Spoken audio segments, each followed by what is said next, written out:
All right, so as participants continue to connect, I'm going to start kicking off today's discussion because we have a very packed agenda. First of all, good afternoon, everyone, and welcome to today's webinar organized by the European Consumer Organization, BEUC. My name is Anna GUMBAU. I'm a freelance climate and energy journalist, and it is my pleasure to be moderating this very timely discussion that brings us together today. So what's the topic that's bringing us here together? We have a really interesting session today on heating decarbonization with a key question: how can we heat our homes without breaking the bank and without heating up the planet? Decarbonization of our heating sector is one of the most pressing challenges that we need to address if we want to achieve our climate objectives. But there's a problem here. Gas boilers used by millions of consumers across Europe are polluting and are leaving us exposed to major price fluctuations. As we have seen in recent months, this can have a major impact on consumers' energy bills. But the transition from gas boilers to green heating will take time and will also take money.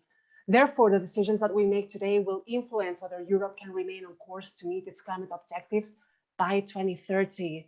So to understand the solutions at hand, BEUC has commissioned a major new study examining the cost and the sustainability of different heating options that are or will become in the future available to consumers.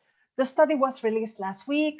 Today we will get the chance to present the main findings, first of all with a short presentation on the results, and then we will have a panel discussion with experts from across the European climate policy arena. We'll react to the results, and then we will debate about the broader policy context and what are the measures needed to bring us to where we want to be.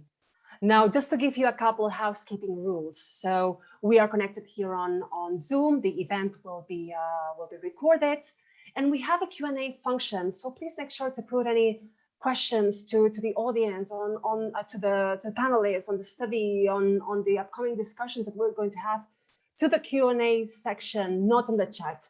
And we will have about 10 minutes, perhaps a little bit more of time to respond to these questions, and I will make sure to address as many of them as possible. Also, I would like to encourage you to tweet. You can use the hashtag #ConsumerDebates to share your views on what you agree, on what you might be disagreeing on, what shook you from the study results. Is there any particular news or piece of information that was interesting for you? So remember, the hashtag is #ConsumerDebates. And now let's get this event started. I'm delighted to start by giving the floor to BEUC's Director General, Monique Goyens, who will welcome you all to today's session on behalf of BEUC. Monique, good afternoon. You have the floor. Yes, good afternoon, Anna, and good afternoon, ladies and gentlemen. I'm really very pleased to have you with us here at this consumer debate. And even more pleased because we believe that the study that we just released last week and that we would like to share with you today is something that is a very important signal for policymakers, but also for people on the future of heating our homes. And in fact, I would like just to spend a few 5 to 6 minutes. After that, Anna is going to cut me off anyway. Let's say warm you up maybe a little bit about what are the main starting points and what are the main takeaways from this study. So what is the starting point? The starting point is we are at the beginning of a much needed and an urgent energy transition. We need to change the way we heat our homes. And what we see is that currently 80%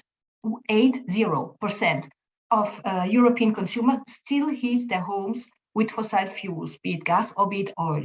And that needs to change. Why? Of course, because of the climate crisis. That's, of course, a no-brainer, but also because this is a very expensive way of heating your home, and it's volatile, and it exposes consumers to energy price hikes, as we are seeing now. And this volatility of the business model is really something that makes people much more vulnerable than they should be to energy prices.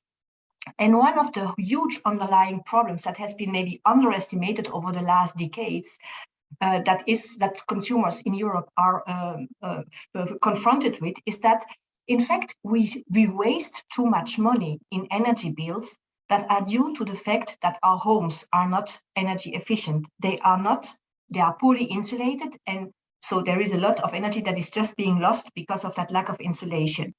So that means, of course, that this is bad for your wallet, and it's also, of course, a lose-lose situation, because it's bad for the climate, it's bad for your wallet, as I already mentioned, it's bad for the air quality and for your health and for public health, and it has the biggest impact on the less affluent consumers, because they are the ones that pay not only disproportionately higher energy bills with regard to their budget, but also they live in the houses that are really the less well insulated. So they are in fact wasting even more the money that they don't have. So it's really important to address this situation from different dimensions: the climate dimension, the public health dimension, the economic dimension, and the social dimension. And there are solutions, and we're happy to see that there are solutions. And in fact, what do we need to do? I mean, it looks a little bit naive and straightforward, but we need to move to renewable heating solutions, and we need to improve the energy efficiency of our houses. And that would be then a quadruple win for the climate, for the air quality and our health, overall for the consumer wallets, and for those who are the less affluent in our society, that can be really taken out of energy poverty if the policies are well designed.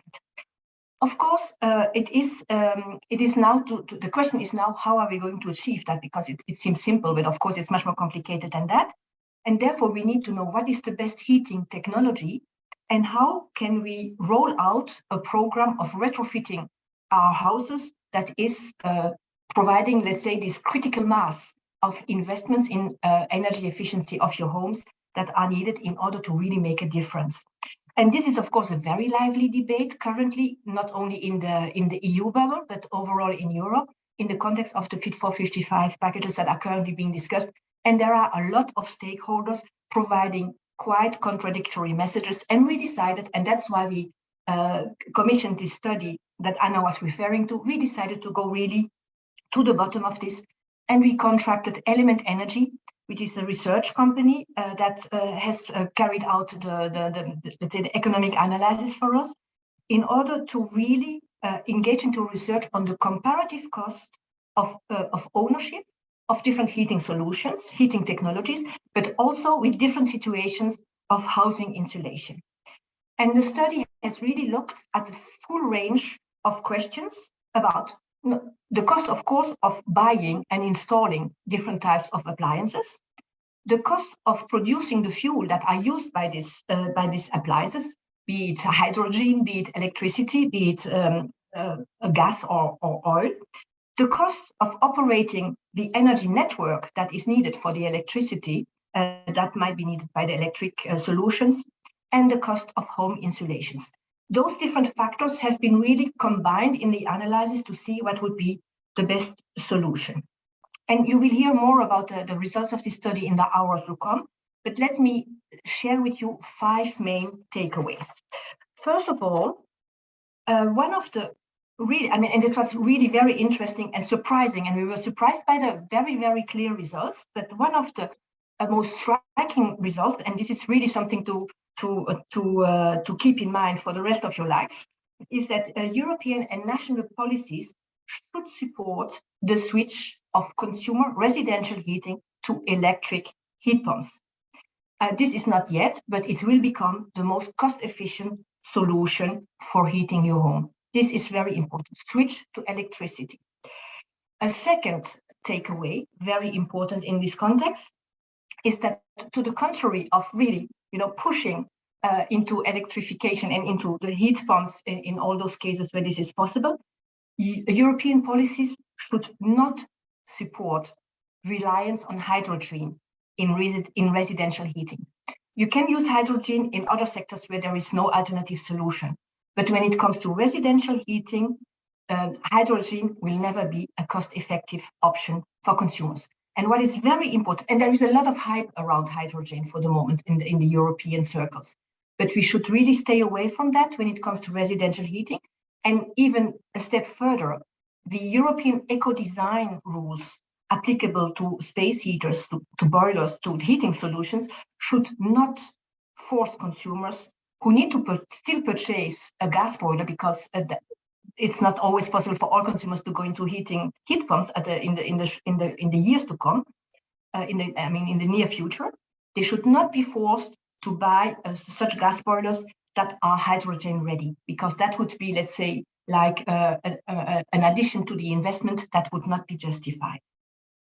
What is also very important is that you have always to keep in mind that the best way of providing a heated home is to make it energy efficient. So the best energy remains still the energy that you don't consume. So prioritization to energy, to retrofitting, to insulation is certainly something that should be at the forefront of the concerns and of the programs of European heating policies. What is also important is that European and certainly national governments should provide financial support to consumers, or should provide the means for consumers to have financial support, be it fiscal policies, be it promoting green mortgages, be it promoting creative business models that provide for, let's say, upfront support for those high investments, so that consumers can either or retrofit their homes and invest into a heat pump. And the last point, don't stop at financial support, because even when people are financially supported, they need advice. They need to be able to trust somebody, to rely on a professional who can provide them with the advice on what is the best solution for them, what do they need. And together with that, they need also to be able to trust those who are going to install the devices, or to install the technology, or to retrofit their homes. So there is a mix of financial support, and of skilled and trustworthy advice and service provision that needs to be rolled out, so that the consumer can really engage in full trust into the energy transition, where they are such a needed stakeholder. That's all that I wanted to say to start with. Thank you very much, Anna. Thank you very much, Monique. You have already touched upon many of the important points that we'll be discussing today. So from cost effectiveness to energy efficiency, potential barriers to massive renewable heating deployment, as well as the importance of thoughtful policies to achieve our objectives and prevent, of course, energy poverty, a major concern, I believe, for all of us. So without further ado, let's hear more about the study that brings us together here today. Presenting the results will be Ileana Izvernitzeanu. She is the Director for Communication and Institutional Relations, as well as the spokesperson of the Spanish Consumers Organization, Organización de Consumidores y Usuarios. Ileana, thank you very much for being with us. The floor is yours. Thank you, Anna, and thank you to Monique for sure, and to BEUC for organizing this relevant debate about a key issue for European consumers, and for letting me to participate. So next slide, please. As Monique has just explained it, in the current situation that we are living, a climate crisis and exorbitant price energy level, consumers need to think about how is the best way to heat their homes. Heat is one of the hardest sectors to decarbonize. In fact, the majority of consumers are using fossil fuels to provide heat, but they have to find out solutions to meet with emission targets. Consumers have two possible solutions. One is to electrify heating via heat pumps, but it could create a large winter peak in electricity demand, causing issues for generators and the distribution network. And on the other one is to inject hydrogen rather than natural gas into it. This might reduce the impact of electrification in the system, but need challenges in producing zero carbon hydrogen and converting the distribution network. In fact, there are some doubts around the cost and the risks of these two methods. This study is a joint study with consumer organizations in Italy, Altro Consumo, Czech Republic, GTEST, Poland, Federația Consumentum, Spain, OCU, and BEUC that commissioned a study to the Energy Climate Foundation. The main goal is to figure out what will be the most affordable alternative for consumers to heat their homes in a sustainable way, and to know as well what solution should upcoming EU and national legislative revisions promote. Next one, please. EU member states have an ambition target for energy efficiency installation. This study wants to show the benefits to the energy system of energy efficiency and as well the potential risks to consumer of these installations. It has been considered the possible benefits of going beyond current energy efficiency installation target for consumers. This study considers the energy system in 2040 because we foreseen the decarbonization of heating will have taken by then. We model that 80% of homes are using decarbonized heating by this date, but near enough to be present that accurate projection of the electricity generation mix can be found. This study determines the global cost of heating will be to end users, taking into account different scenarios. Primarily electric heat pumps, green hydrogen boilers, and hybrid options, and including both individual and district heating approaches. All the costs are determining purchase, installation, maintenance, fuel cost, and the cost of the infrastructure required to deliver heated homes and to run a safe and secure energy system.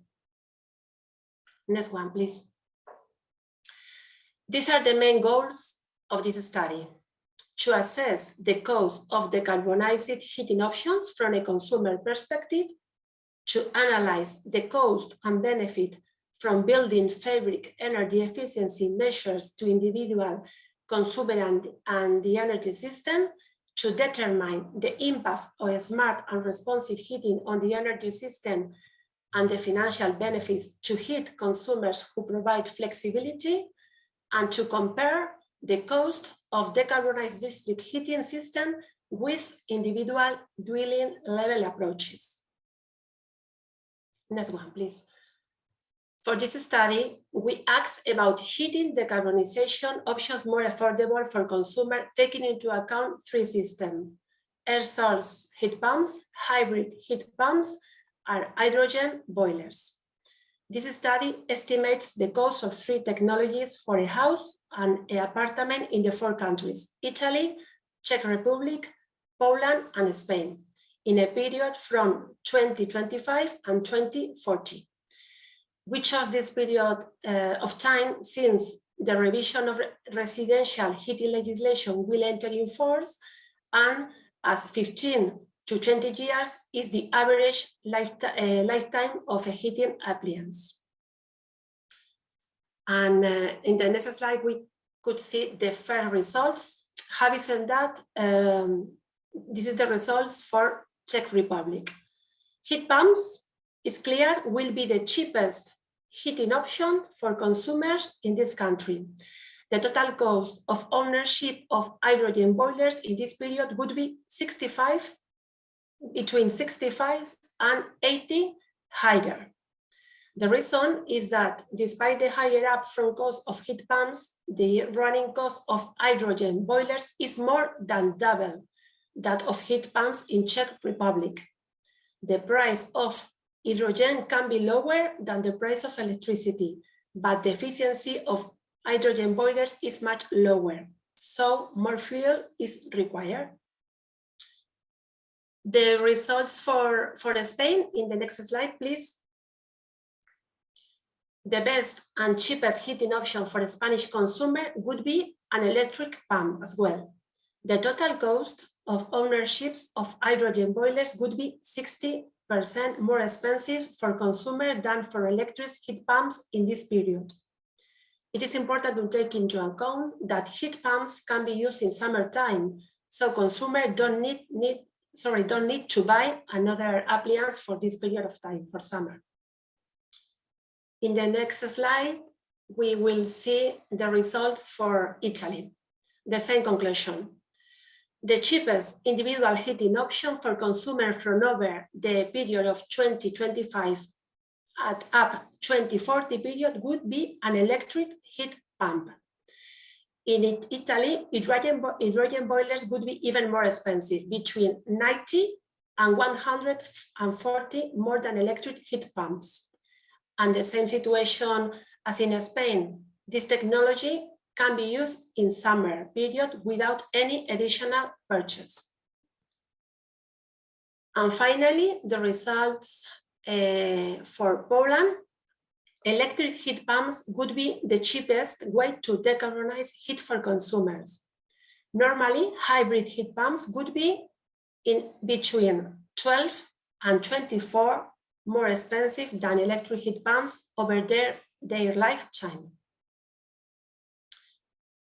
So next slide, please.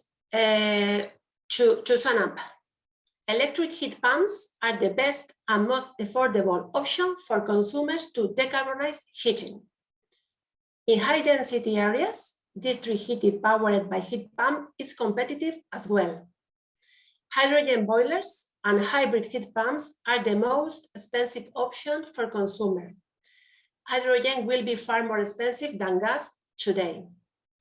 In cold climates, major home energy efficiency improvements deliver significant financial benefits to consumers, reducing consumption and helping to reduce energy bills. This applies in all 4 countries, helping to keep homes warm in winter, climates shading, can decrease consumption and improve comfort. Smart heating with heat pumps will reduce consumer heating costs by up to 25% comparing to conventional heating. This is because using electricity smartly reduces the need for investment in electricity grids.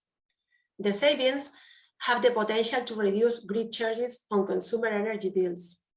It would be crucial national governments deliver home renovation programs.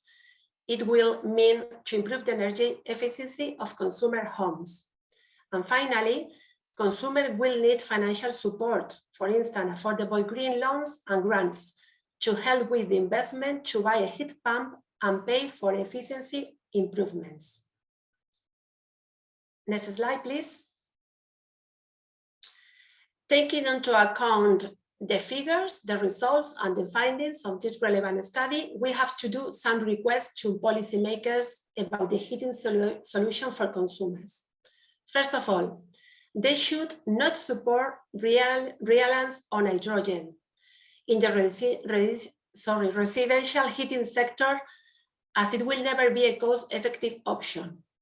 The European Commission and national governments should prioritize individual electric heat pumps, and in urban areas, district heating with fully electric or with hybrid hydrogen heat pumps. For this reason, the upcoming gas package should not set a target for blending hydrogen into existing gas networks.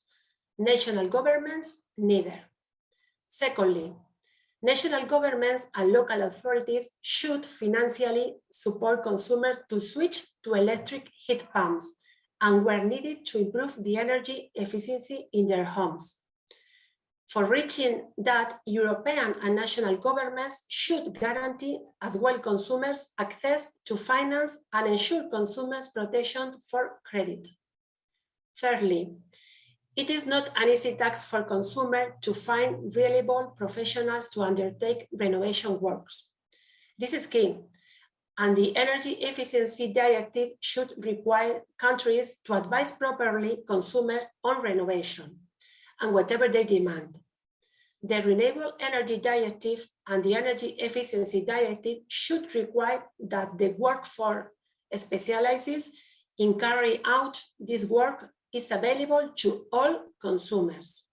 In addition, governments and regulators should ensure that consumers have to access to tariffs and to financial rewards, giving them incentives to heat their homes smartly and benefit of the reduction in the cost of operating electricity networks. Countries should implement the measures in the Electricity Directive that give such a financial incentives to consumers to use energy outside peak times. And finally, in the next decade, consumers who need to replace their gas boiler and can't purchase a heat pump can't be forced to buy a gas boiler to be able to function with hydrogen. The eco-design rules should not require gas boilers on the market to be hydrogen ready. Hydrogen may never become a reality for consumers. Next slide, please. Currently, electricity prices are high and cost of heating our homes may increase in the future as we decarbonize our energy. Consumers will continue being able to heat their homes affordably and can do sustainably. If EU and national policies focus on proven and cost-effective solutions, such as heat pumps, it is important they don't focus on promises such as hydrogen. In addition, a switch away from gas boilers to heat pumps powered with electricity that is increasingly produced with wind and solar power will also mean more stability, as we will be less exposed to volatility in global gas market. It is true that switching to heat pump and improving the energy efficiency of our home is a quite expensive investment. For this reason, government support will be key to ensure all consumers, especially vulnerable ones, are able to reap the benefits of these measures. On the other hand, green transition in the heating sector will bring a lot of benefits, not only monetary, benefits such as adequate thermal comfort and health to consumers. They will be warmer during the winter and cooler during the summer. For all these reasons, and to wrap up, we ask for speeding up the decarbonization of the heating and buildings prioritizing cost-efficient energy efficiency improvements in homes and the deployment of heat pumps. There will be double benefit, consumers and environment. So the information is clear, the conclusions are here, and the path to travel, if we really have to conserve our environment, take care of consumers' health and money, is in this way. Thank you so much for your attention.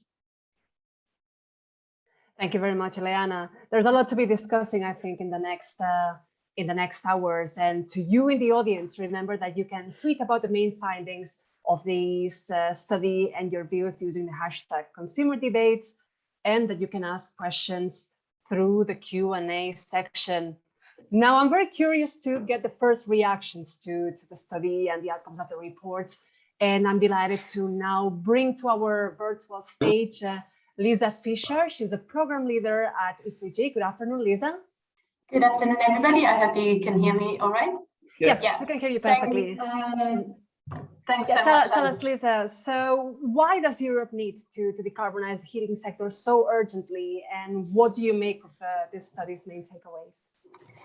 Yeah, thanks, Anna. And first of all, thanks so much to BEUC also for the invite, for letting me speak here today, and also for this fantastic study. I don't think it could be any timelier than that. Anna, you asked the question about why does Europe need to decarbonize heating? I mean, in the European climate goals, heat is really the sector that needs to over-deliver on average to 2030. I think it's over 60% of emissions reductions.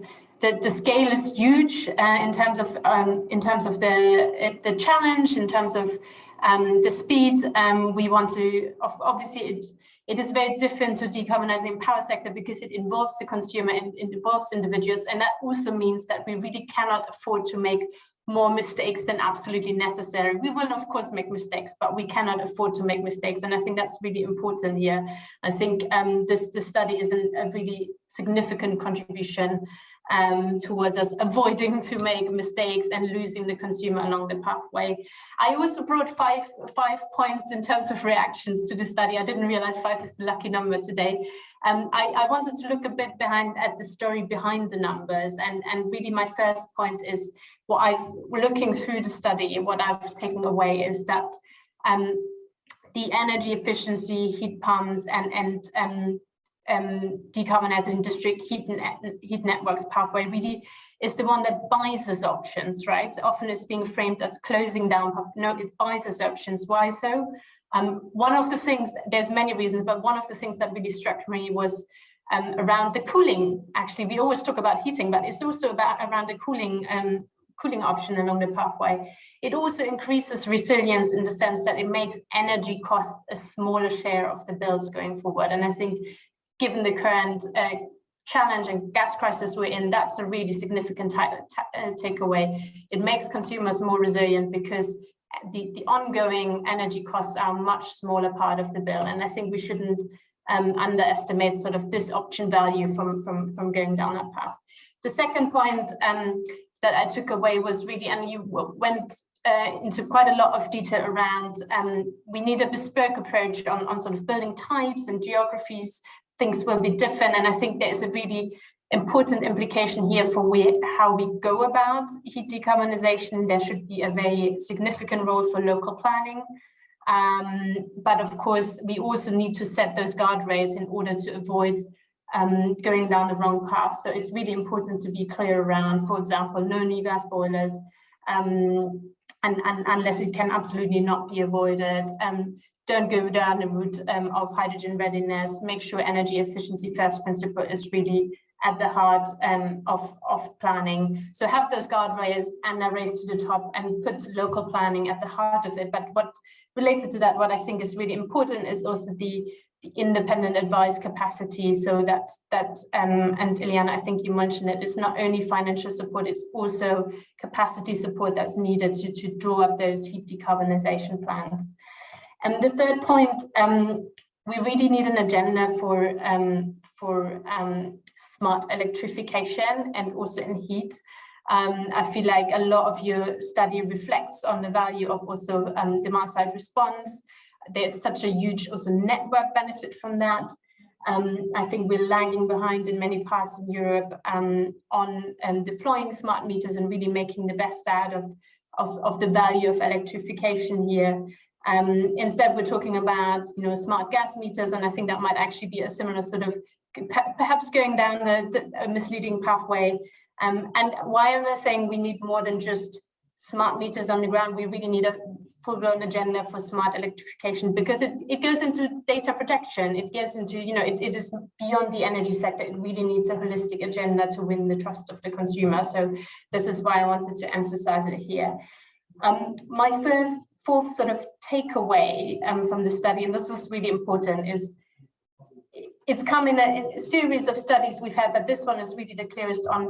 This puts the burden of proof back on the gas industry it seems very clear that there is no case for hydrogen in heating and that there is no case for continued gas in heating, yet we continue to talk about it. I think actually this study once and for all puts the ball back in the court of the gas industry. So why are we still talking about this? This is not delivering benefits to the consumer. So why are we talking today at the Clean Hydrogen Forum about supporting hydrogen trials in heating? I think we need to sort of say, okay, well, actually the evidence is quite clear. Unless there is something really compelling, we need to now proceed and not get distracted. And I think the fifth point is that what that really means is that a consumer agenda going forward should help, and I think Ileana, you've already emphasized that, should help get people off gas rather than help them switch to hydrogen, because that is not the pathway that's getting us to our 2030 goals, and it's also not the pathway that's getting us to our 2050 goals, and it's not the pathway that protects the consumers. So in terms of how we design our Fit for 55 package, the priority needs to be about helping consumers get off gas rather than helping them switch to hydrogen. And I think the message in this from this study is really, really clear here to decision makers. So again, thanks. This is a really valuable piece, and looking forward to the discussion. Mm-hmm. Thank you very much, Lisa, for your valuable contribution. I mean, we're going to have still some time to discuss on some of these ideas that you brought forward. And now it's also time to hear from you in the audience. So we have a short poll prepared in which we would like to hear your input and your current circumstances. So I believe we're going to have the poll showing up on screen right now. Yes, indeed. So we have this pop-up question. So first of all, what is your current heating system? Is it a gas boiler?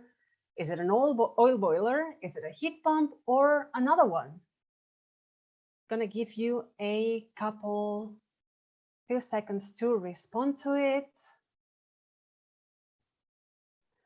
And ta-da, we have our answers coming. So the broad majority, 60% of you have a gas boiler, 4% of you have an oil boiler, then we have 15% of you with heat pumps, and then 21% of you with other options. So we really see clearly. We started this session by saying that, yeah, that gas boilers are prominent across houses in Europe, and that seems to, like, even if we have like a very small, of course, share of people, that seems to be like also the broad majority in here. So now we have the second question popping up on our screen. And this is, if your boiler breaks down tomorrow, what is the heating appliance that you are most likely to purchase? Would it be a gas boiler? Would it be an oil boiler? Would it be a heat pump, or would it be another option?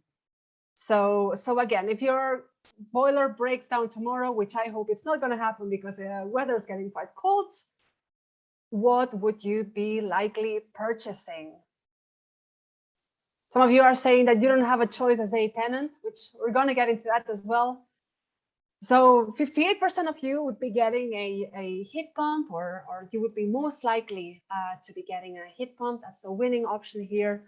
23% of you would go for a gas boiler, 2% of you with an oil boiler, and 17% of you would be choosing other options. Now let's move on to the last question, which is, which barriers prevent you from switching to renewable heating? Is it a matter of advice, not having enough information in your hands? Is the financial obstacle, or is it a legal obstacle? Someone was mentioning in the chat, like, I'm a renter. That must be a barrier that many of us are facing at the moment. Or are there any other barriers? And maybe it would be good if you select others to perhaps give us a hint on the chat as well. We're giving you a few more seconds. So we have about 10% of you who feel that the amount of advice and the information that you have is a barrier. 32% of you seeing financial barriers as a major obstacle here. 35% of you see a legal obstacle. That's we have the two winning choices here. Majority because we are renters, and we have other barriers in 24%. If you would like to perhaps hint which other barriers you see, then please feel free to give us some comments on the chat, which I see it's getting pretty active right now. So based on that, we're going to start our panel discussion. And first of all, thanks to every one of you for participating and bringing in your answers, because that's a lot of food for thought for our panel. Lisa and Ileana, whom we've just heard from, will be staying with us for the discussion. And I will be introducing the remaining speakers that will be joining us in the next just under an hour. So first of all, it is my pleasure to welcome on stage Karlis Goldstein. He's an energy efficiency assistant at the cabinet of Commissioner Kadri Simson at the European Commission. So thank you very much, Karlis, for being with us. We also have Thomas Nowak with us. He's a Secretary General at the European Heat Pump Association. And we're also delighted to have with us FRANCESCO VENTURINI, the CEO at Enel. And again, to you in the audience, remember that you can ask questions through the Q&A function. So thank you very much to all of you for being with us and for participating in today's discussion. And now let's just cut to the chase. So if I may start with Karlis, could you give us a short reaction to the report, to what we have learned and what are the main takeaways? I'm especially curious to learn from you your views about when it comes to the use of hydrogen for heating, proving to be a much more expensive choice. So what do you make out of the findings of the report? Thank you very much, Anna, and good afternoon to everyone who's joined this event today. Really excited, first of all. Thank you for the invitation and for the good report. BEUC always comes out with something new and something really, really on the edge of public interest and discussion. especially timely now. Just to give you an update, we will soon be coming out with a winter package for the Fit for 55, and colleagues working on different parts. We also have the hydrogen and gas decarbonization market part there. So I expect there might be some interest from the public towards this. But on my table is the EPBD review.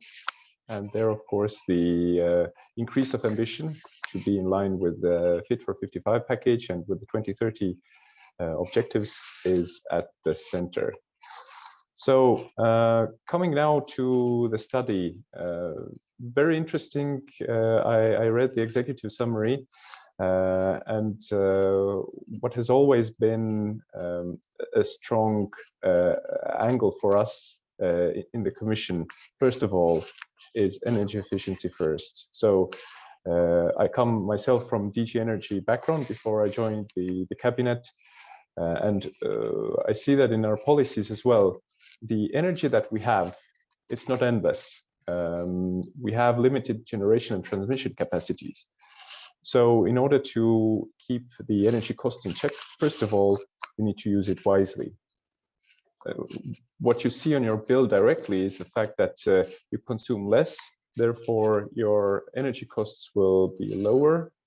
But what it means for the energy system is that if there is lower demand, then there's less investment needed into energy generation, energy transmission, energy curtailment, energy distribution, etc. So it really starts with energy consumption in mind. And secondly, what is important in the residential sector, but also in transport, is that we move quite strongly and quickly towards electrification. This is mainly because we see it from the European industry angle. We have a competitive industry in generation technology for electricity. We have the necessary, let's say, renewable material, be it wind, be it solar, be it geothermal, in some cases to generate the heat and the power needed. But there's also the trade and trade balance aspect. To mention this, the more local resources we use, local industry, local energy carriers, the more in the end remains in the pockets of public budgets, but also individuals and companies. So this is the, let's say, scene setter that I would like to do. What is really key with electrifying the energy system is that we make it in a smart way. And I think that the study was very clear about the need to complement the heating appliance with the ecosystem that is optimal for it. Let's take the heat pump, for example. I was surprised to learn that the hybrid heat pumps that use an additional top power source were not the most cost-effective solution according to the study. I think that in case of many applications, a certain storage capacity or inertia will be important, because what would be better to hedge against the fluctuation of energy prices if we could give the consumer just 4 hours of time from grid consume or grid delivered energy if they need to. So it's a question of also providing on-site and nearby renewable energy in terms of electricity, for example.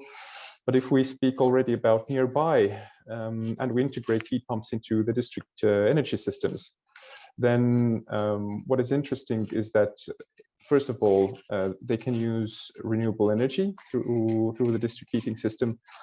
But when a technology evolves or becomes available at a better price point, let's say from an electricity air-to-water heat pump to something geothermal, then they can do this and decarbonize or upgrade a big part of houses in just one intervention, because we expect that a lot of what happens on the downstream is already compatible, and you could use whatever technology to provide the temperature into the system. So with heat pumps, we push the boundaries of decarbonizing the building system. It has already been mentioned how important the buildings are as the single largest energy and consumption sector in the European Union. But what is really important is also the technological progress that needs to go along with incorporating them. Just to give you an example, if it would be possible to disseminate the heat at lower temperatures and they wouldn't require, let's say, heating up to 80 degrees, then we would save a lot of energy in the system as well. But the final, let's say, heat consumption point and the distribution network should all be scaled to that. So it needs forward planning, basically, to switch from the current energy delivery to a more decarbonized one. And this is why I would like to underline the importance of public policy. As an EU-level policymaker, of course, we see the European level as the most intimate one, but there's a big role to the local players as well.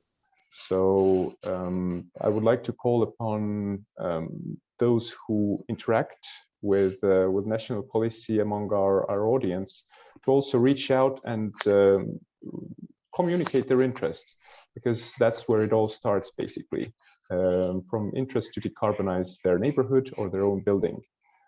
So thank you very much, Karlis. Individual. Might need to, if you could just kindly wrap up, just 20 more seconds, please. Sure. I'd just like to wrap up by saying that we need to keep in mind the system benefits when we use heat pumps. And I think that the study was very clear about the potential of heat pumps within that context. Thank you very much, Karlis, for this introductory remarks. Now I would like to move to Francesco, and if I could kindly ask you to speak stick to the 2 minutes for introductory remarks. I would like to start by asking you, what's your vision on the energy transition onto a decarbonized heating system, and how can industry support consumers in this transition towards a sustainable society? That's kind of tough to do in 2 minutes, then. But we'll try. So, I mean, that's the reason why NLX exists, right? What is NLX, by the way? NLX is a company that is fully controlled by the Enel group, and our objective is to help our customers to make a better use of energy in terms both of efficiency and sustainability. And we encourage them to use to do this two levers. One is electrification, and the other one is digitalization. I don't think that the two can go uncoupled if we really want to reach the results that we all hope to reach in the next few years. So this division, this company, which is, by the way, a multinational, I mean, 3,000 people, 1.6 billion euros of revenue. So it's a large company within Enel. Has the objective of sitting down with customers and trying to help them to find solutions. Now, to make an introduction as short as possible, what I like to say is that we got tired of listening to too many blah blah blahs, and decided that it was time to scale everything up and get out of the so-called pilot projects or just talking about technology and don't see them apply to everyday's life. So we launched about 9 months ago 3 big flagship projects. One that is involved in the whole island of Sardinia, which, by the way, has more than almost 5 million inhabitants during the winter, which are almost close to 15 million during the summer. The city of Zaragoza in Spain, which is a very big industrial town in Spain, and Santiago in Chile, which is a megalopolis of almost 8 million people. So we selected these 3 regions because of different reasons, because they're different among themselves. And we said, okay, I mean, we are starting from this baseline. How can we electrify an entire island in the middle of the Mediterranean Sea, an entire industrial city like Zaragoza, or a megalopolis in Latam in the next 10 years? And we started obviously with the technologies now today available, and heat pumps play a big important role. And I mean, just to anticipate some of the results, it's much more difficult than what we thought, just by definition. People obviously they really want to change the world in many possible ways if they are provided with the right tools, the right technology. They understand that heat pumps are much more efficient, so they can save also money, and plus they can also decarbonize the planet. But they also want to make sure that the adoption of the new technologies as least intrusive as possible. So we need to deal with the fact that the changing the technology inside the house needs to be something that they can afford in terms not just of money, but also of time and disruption within their normal life. Okay. I think that the study is providing a lot of key findings that are essentially answering the same kind of questions that we receive every day from our customers, and is a good starting point to be utilized to explain to people what energy transition, since you were asking this question, is all about, which in my view is trying to decarbonize the planet, electrifying as much as possible. Was I within the 2 minutes? Close enough. Thank you very much, Francesco. That was, of course, a very tricky question to answer in a short period of time. So we're going to have a lot more time to be discussing it further. So now if I can turn to Thomas, based on what we have heard throughout the session so far, and also on the barriers that consumers might be encountering. Why is the deployment of heat pumps still such a complicated task, finding itself with so many barriers, and how can the European policy framework help? Somebody said before that the decarbonization of heat is complicated because it involves people. And I think that's, if we connect that with what Francesco said, that people want to do good and people want to contribute, then that makes this study so timely and so appropriate, because it shows quite clearly that if you take a long-term perspective, and if you have the opportunity to take a long-term perspective, which not everybody has, then you can contribute to the decarbonization, you can contribute to meeting the 2050 targets, you can move far beyond blah, blah, and you can take action. And just a small anecdote, I traveled with an electric car with a heat pump on board to the COP26 in Glasgow, and I met many different installations where people had installed heat pumps in single-family houses, in multi-family buildings, in high-rises, in district heating. So you have the whole application array of heat pump solutions where I can confidently say the technology is mature, it's ready, it's available. Now you need somebody to put it into your house. And everybody I talked to was so optimistic about the fact that they were able to do something. And the Commission has promoted the last energy package as a clean energy package for all. I think we need to move and remember that we need an energy transition that is an energy transition for all, where everybody can contribute. And so we need to start by exactly what this study did, by saying we want clean heating first. And then we discuss which of the solutions that we have available as clean is most affordable. So the yardstick is not the incumbent of today's subsidized fossil energy, but the yardstick is a clean solution that then will be supported and promoted by governments, where an energy system is created that makes it the most affordable solution, including a CO2 price, stopping fossil fuel subsidies, and reviewing the electricity taxation mix. And if you put all these things together, then this energy transition is something that is very optimistic and provides perspective to the users of Europe. Hence, I really like the new European Bauhaus initiative, because I think it gives us this type of perspective, saying we can do something good for the environment and for ourselves. Because if we have more heat pumps, it means a better quality of life inside your building. It means no emissions on the street, and it means in the end a more stable electricity system. I will be very curious to see what FRANCESCO learns and what they can report later in decarbonizing Sardinia completely, because I think there this flexibility aspect will play an important role. But I leave it here for the moment. Thank you very much, Thomas. I would like to start bringing now, let's say, the policy context, because as we have just mentioned in several occasions already, there's an upcoming big energy climate package to be presented in the next couple of weeks now. So if I could briefly bring back Karlis again and ask you a little bit about what can you tell us about how the upcoming package, and especially the energy performance of buildings directive, which must be keeping you very busy lately, is addressing heating decarbonization and topics that's bringing out here today. Thank you, Anna, and sorry for being a bit long previously. I'll keep it short this time. No worries at all. So first of all, I can give you the context. Generally, colleagues are working on the gas decarbonization package. It has a twofold approach. Basically, one of them is to bring the consumer more into the know of what's happening in the market. So that is to mirror the electricity market upgrades that took place a couple of years earlier during the previous Commission mandate.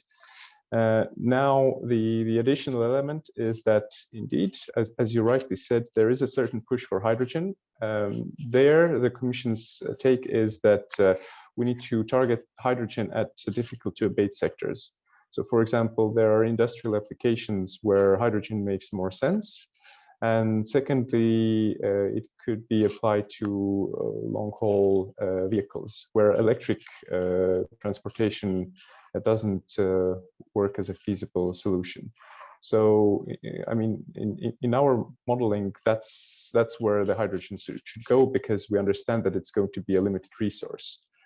So if there is hydrogen generation or a client available on the other end, then we need to start creating a market so that the hydrogen gets there somehow. And of course, it can be debated whether we need dedicated pipelines, special deliveries, etc. So basically, it's about creating a market for something that the industry will need. Now, on the EPBD, more specifically, what we're looking to do is to put in place a 2050 endpoint where all buildings, including new build and renovated, should be zero emission buildings. And what that means, these are buildings that, first of all, consume a low amount of energy, so they are more energy performant. But secondly, also that the remaining energy that they need is generated from renewable sources. And this is an important change up from the previous NZEB's definition. And we like to complement this with electrification of the buildings as well to a certain extent, because this is already pushed by the Energy Efficiency Directive and also by the Renewable Energy Directive, the instruments that were there in July. Thanks. Thank you very much, Karlis. Now, if I can bring back Lisa and Ileana to our discussion. What do we think of what we have heard so far here in the panel? Perhaps to ask you for a quick reaction and also to give a little bit of perspective on what are you expecting from the upcoming EU policy package, because we need to get it right, of course, due to the urgency of this matter. So perhaps if I could start with you, Lisa. Yeah, thanks. I was really taken by also Thomas's point on, the yardstick should be the best of a kind solution that we know of, and that should be sort of guiding the hierarchy of our policy framework. More specifically, I mean, there's a lot of things across the package. I'm just going to pick out a few, but I think what we really want to be looking for in the upcoming gas package and also in the EPBD is really that point around supporting consumers to switch away from fossil gas. Like Thomas was saying, consumers want to make the right decision, but we need to make it easy for them. So that should be sort of the overall measure, and that of course involves a lot of planning, and I think greater role to regional planning, like I've mentioned before.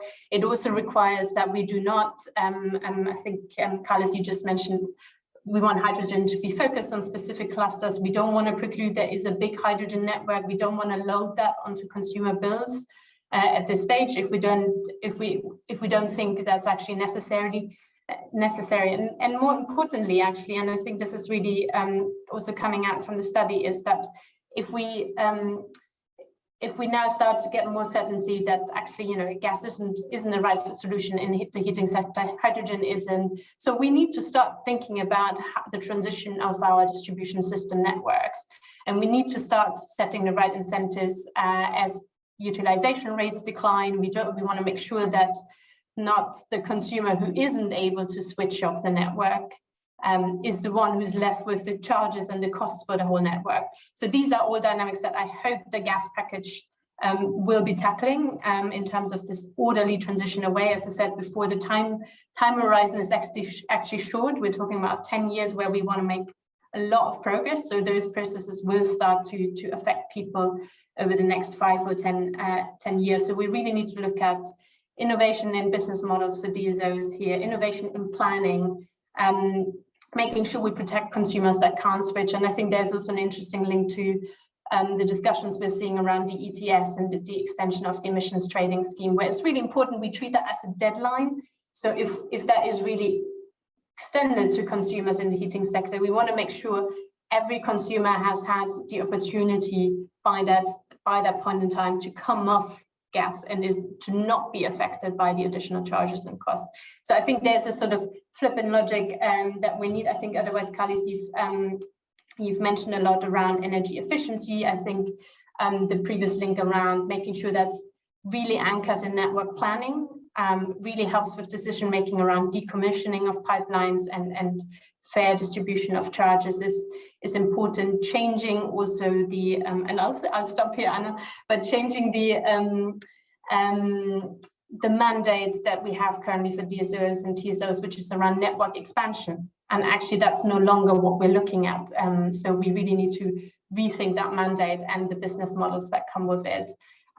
There's loads more, but I think that sort of focus of the gas package around a managed transition away from gas and molecules, a managed transition of a downsizing of the network, that really needs to come out.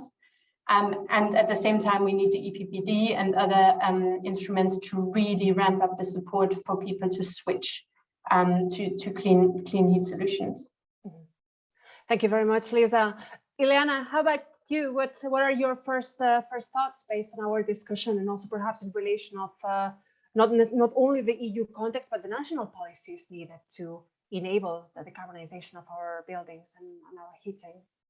Okay, thank you, Anna. Yes, I totally agree what we are listening, but I think we have in a problem currently, because we are speaking about consumers suffering peaks in the price of energy, and this is an obstacle to convince properly about the policies from Europe. So in our opinion, members start to be aligned with the policies from Europe, but however, the policy of carpets in the Brussels bubble is one thing, and quite another is the policy of the message that consumers are listening from the windows of the public offices, and this is a real problem in our opinion. In the specific case of the decarbonization of heating, and specifically in Spain, we need support, financial support, advice, knowledge, communication, in order to promote the change for more efficient appliance. And in our opinion, from a consumer organization, is still practically non-existent. So, and in the case that it exists, there are very different policies among the 70 regions, because in Spain we have 17 regions, 17 communities. So it's there is a very, very different strategy. So depends what is the city, depends on what is the municipality. This is the information that consumers are receiving. So it is a pity. It is a pity because it means in some cases no trust in the Europe policies. And currently in Spain, we are living a very worrying situation with the price of electricity, because this price has multiplied by 6 in the recent times. And for instance, compared with the last year, we are paying a 30% high of the last year. So it is a very problem to convince consumer. In addition, the increase of the price of gas. One of the reasons for the increase is the price of electricity is the cost of CO emission rights. So many consumers identify decarbonization with an excessive increase in their bills, something that is not really true, but in Spain, this is a general thought. And in fact, in Spain, what is happening is that there are a lot of taxes joined in the invoice, in the energy bill, and this is a plus, and this is the reason because consumers in Spain are paying a lot for this essential service like is the electricity. Thanks a lot, Ileana, also for bringing this witness from Spain, right, which is one of the widest country most affected from the rise in energy prices. I believe Monique would like to have a short reaction from the panel so far. So if I can bring you back on the stage. Yes, it just a few remarks I wanted to make, because we are in a situation where we don't have the luxury of having a lot of time to waste. We need to deliver in order to mitigate climate change. And for that to happen, we need a critical mass of consumers to switch the way they heat their homes and the way they retrofit or they insulate their houses. This will bring benefits not only to those consumers who do that switch. This will bring benefits to the whole energy grid, because there will be a lower pressure on the energy grid, and to the economy as a whole, because there will be less health expenses, there will be less support to energy poor because there will be less energy poor. So there's a whole transformation that will be linked to this move. However, and we have a unique opportunity, which is the Fit for 55 package. What I, for the moment, see not really present is political vision and political leadership. We need the governments at European and at national level to really step with the 2 feet into that direction. We need to undergo that transformation, and half measures will not help. And this is really, I would really like to call upon decision makers that they grasp this opportunity that is given now to provide for the support that is needed to consumers to make that move. They are ready to do it, as many of us have mentioned it. They are lost in the complexity and in the financial, not only complexity, but also the financial investment that needs to be made. And I'm not a poor consumer, but I'm hesitating to do some of those investments because I will never see a payback in my lifetime. But that needs to be mitigated. So I really think that it's very important also for all of us to be very vocal about the need to have a political leadership and a policy support for all those steps that have to be undertaken by consumers. Thank you. Thank you very much, Monique. Now I'm going to bring the other panelists for another round of reactions. So if I could have first Thomas, which I believe has raised his hand. How do we get this right? I should have sent a round of applause to what Monique said, because I think this is absolutely essential.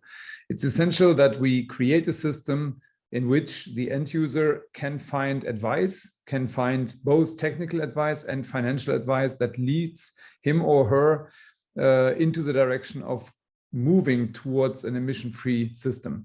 And I would really like to leave it with Karlis, and if any other policymaker is listening into this, I think this requires highest political attention. I dare say it should actually be part of the agenda of one of the upcoming energy councils. The discussion is so important.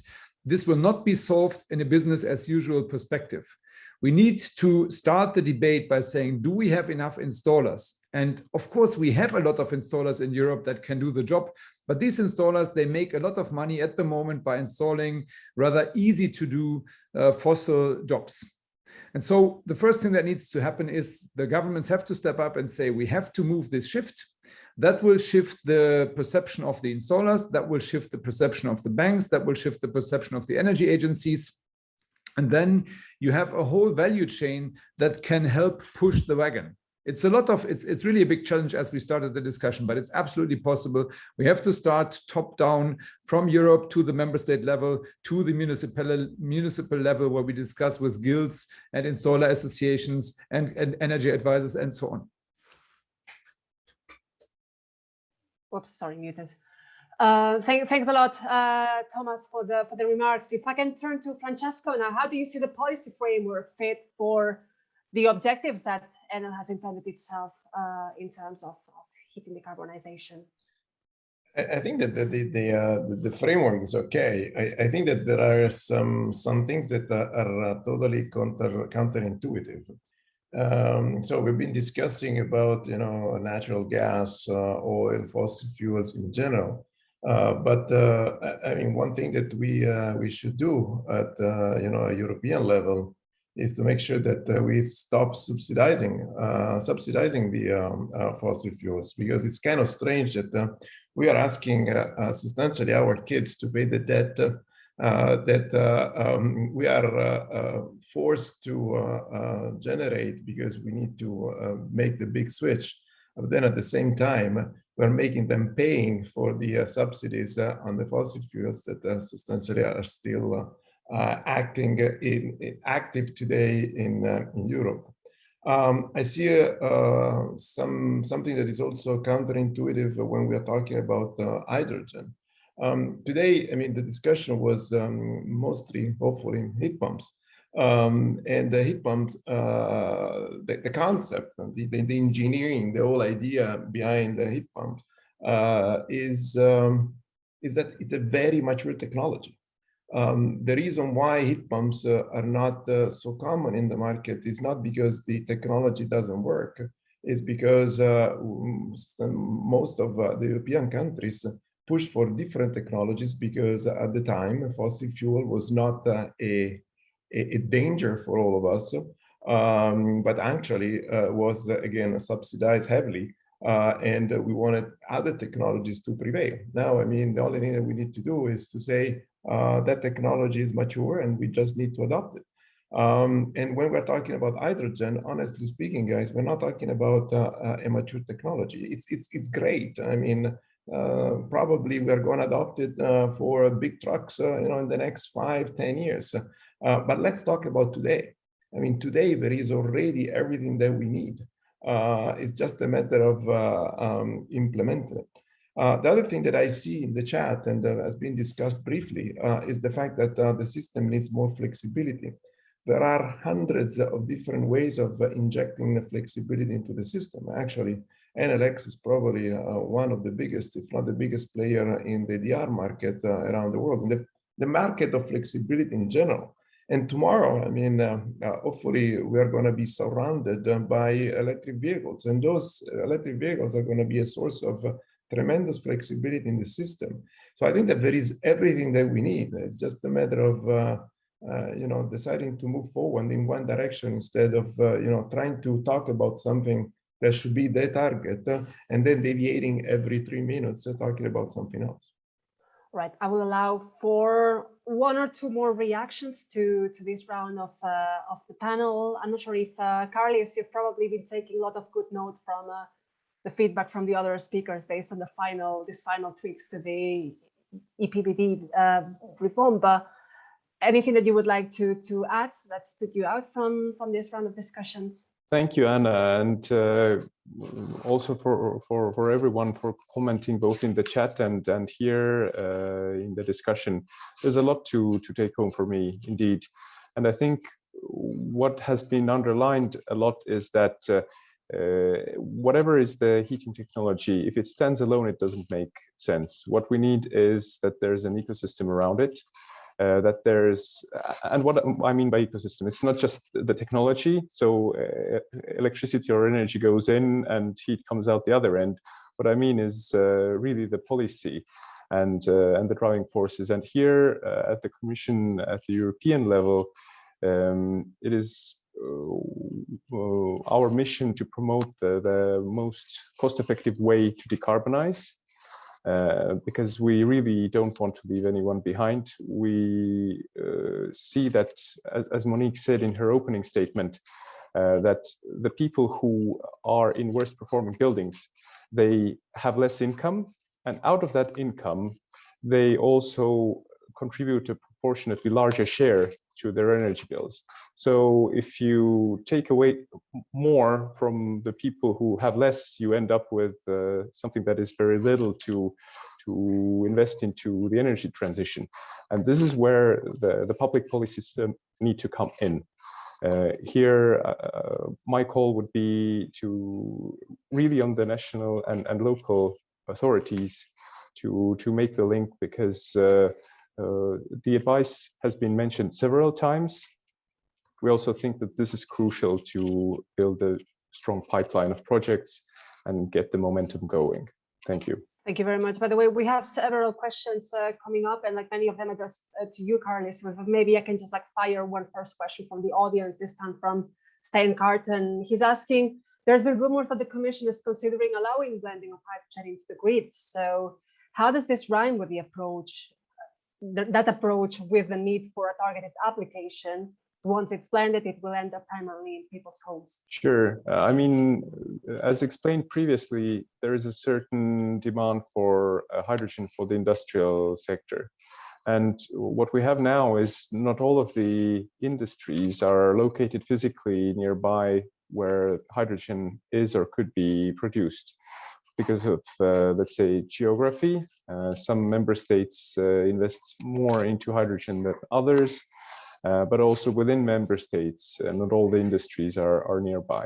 So it's basically creating a market to something that could potentially grow into a dedicated industrial offering.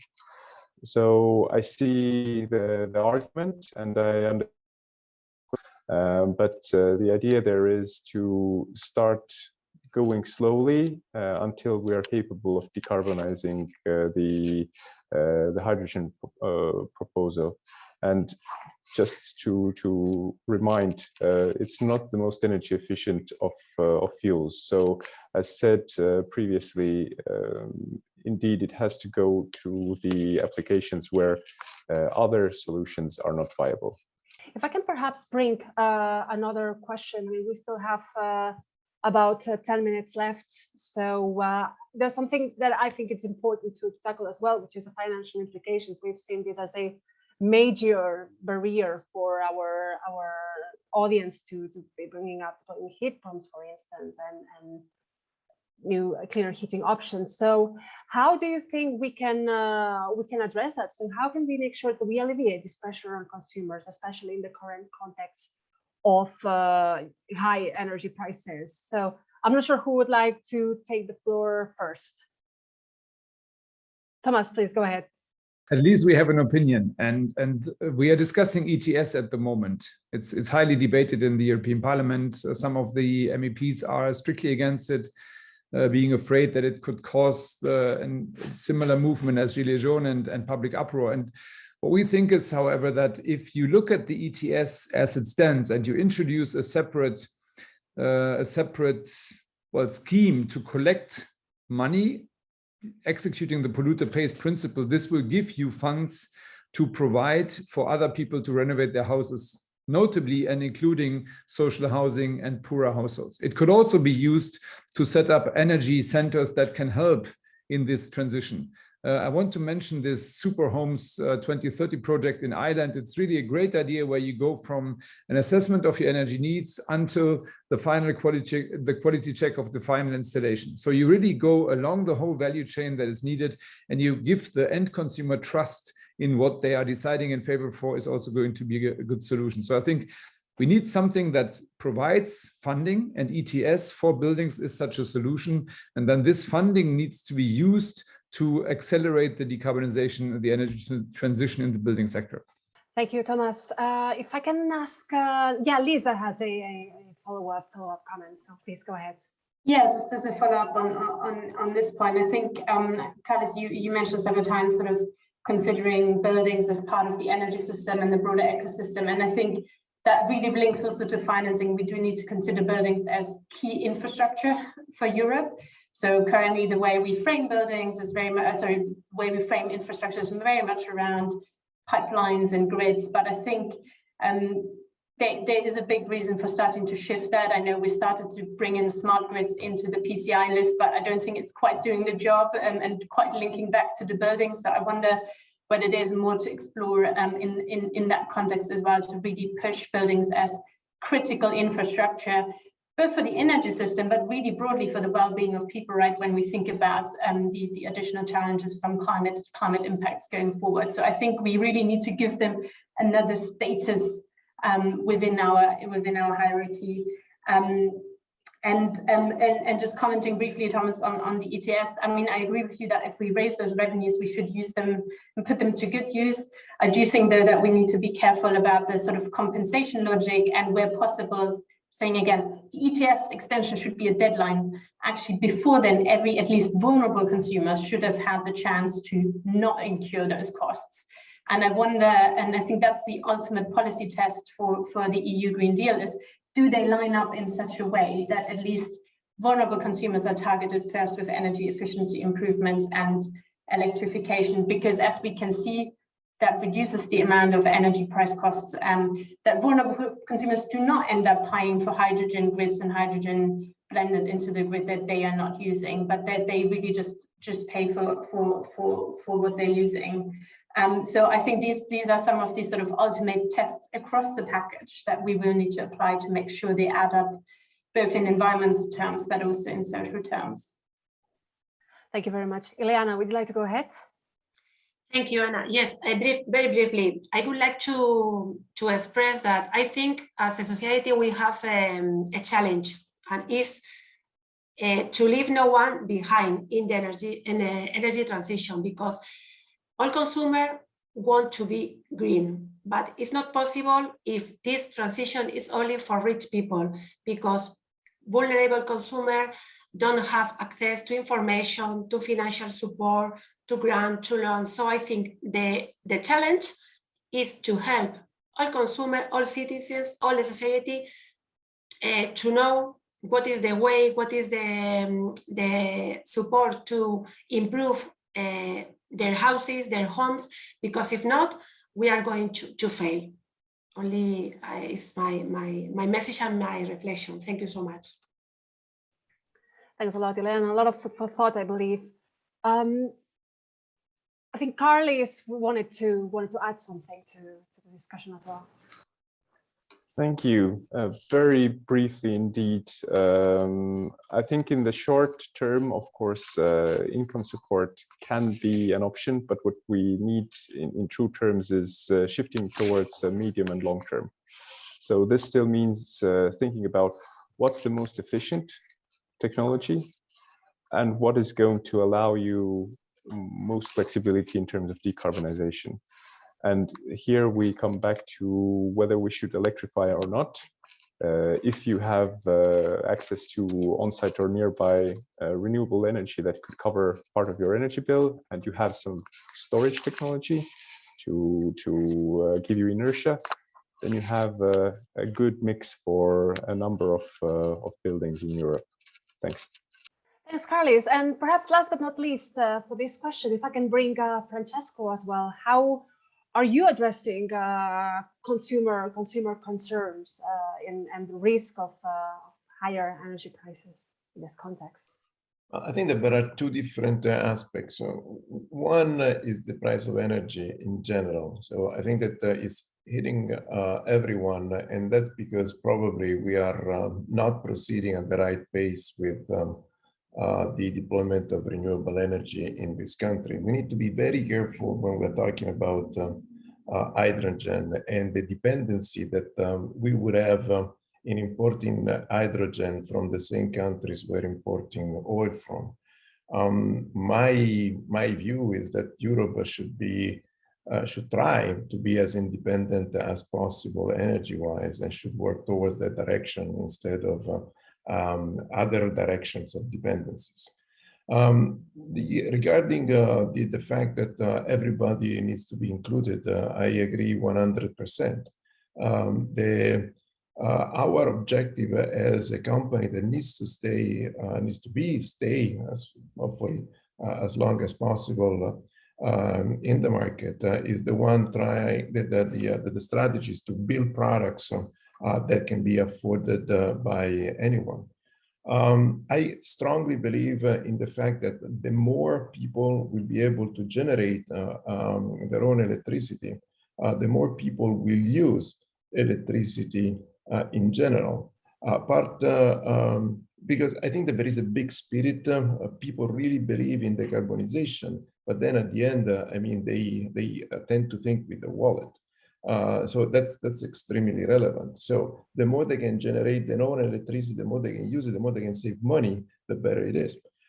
So some of the products that we are right now selling in the market are what we call the plug and play PV, which is essentially one solar panel that you can hang out of your window, out of your balcony. Very, very easy to install. And you just plug directly into your outlet in your home. And it's during summer is able to substantially support the consumption of one air conditioning machine.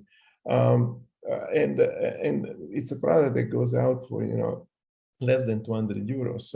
I believe that we need to subsidize this kind of products out there, because really help people of you know, in any range of income to make the right choice, which is self-production, and self-production oriented in more electrification, which is at the end what everybody wants.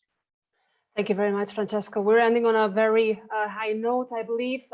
We need to start wrapping up the panel, but for one last time, I may want to bring Monique once again to the stage, perhaps for some last conclusion. What's your main takeaway from this discussion? Well, the main takeaway, I would say, is that there is quite some, how would I say, convergence about the need to change the system, and about the need to move towards well, electrification, and also towards higher energy efficiency. So this is really very, let's say, heartening for me, because it really confirms also our study and our approach. And I'm really very happy to see that our study has been received with so much open minds by Karlis and by the other colleagues, because we wanted to contribute to this conversation. And I think that first step has been a success. Now we have, of course, as I said also previously, we have now to bring it to the next level, which is we have to roll out the policies. And rather sooner than later. We don't need to rush, because we need to really think it through, because it must be a global, like Basi Thomas speaking about the ecosystem beyond, of course, the technology, but also the whole policies, supporting policies, the fiscal policies, the social policies that will make it happen, so that people will have the opportunity to contribute to the energy transition like they need to do. Excellent. Thank you very much, Monique. And thank you very much to all the speakers, all the panelists that have joined us today for an excellent discussion, I believe. The discussion was unfortunately too short to cover all the aspects and all the points that we could have been talking about, but I believe it's been very insightful, and we will have like many more opportunities in the future to continue this this conversation and building this decarbonization together, embarking on this journey all together. So thank you very much to all of you once again. Thank you very much to the audience. We had a very, very lively discussion chat and a lot of buzz going on also on social media. So thank you very much for your kind attention, and see you at the next consumer debates with BEUC. And I wish you all a very nice afternoon and evening, and to stay safe and to stay healthy also in the next weeks and months to come. So thank you very much once again, and have a